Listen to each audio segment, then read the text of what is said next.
warning. Next warning, you're out. Okay? I'm in a sweet spot. I'm feeling good. The sun is shining. I knew it would. The world's a playground. I'm in the clouds. Let me show you what it's all about. Check it out. Yes! Check it Come out. on. Up the hard, come on. Just check it out. Yes! Thank you. Let me show you what it's all about. Check it out. Yes! I'm on the big stage.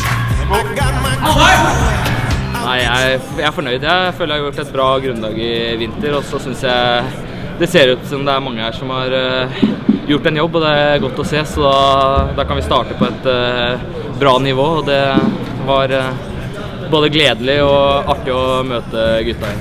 It's going down. Let me show you what it's all about.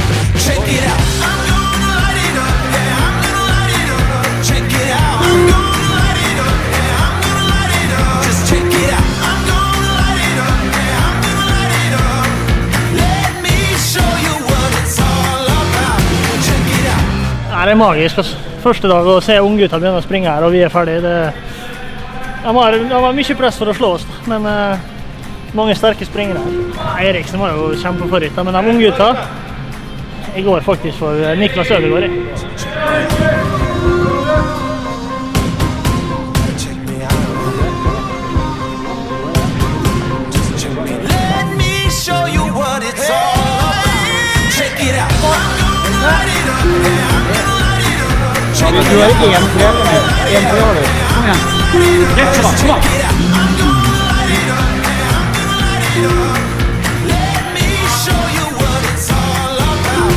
Check it out. I'm gonna light it up. Yeah, I'm gonna light it up. Check it out.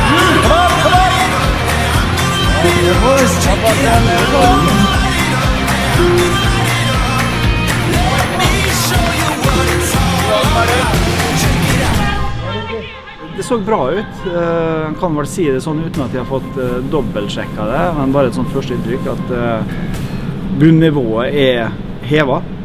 Og så kanskje var det litt færre topper høyt oppe, men bunnivået var hevet et godt stykke oppover. Så det var positivt å se. Da er grunnlaget bra.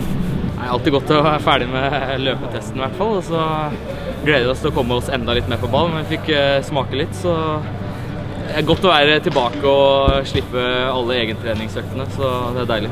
Det er mye hard trening i januar og februar der, så det er godt å kunne koble av med litt, få litt varme og få først og fremst gode treninger og lære å bli enda bedre kjent med hverandre, da, og spesielt da få Kitolano inn litt ordentlig inn i gruppa. Det er viktig, vi skal være en fin gjeng, så gleder oss til å bli bedre kjent på han.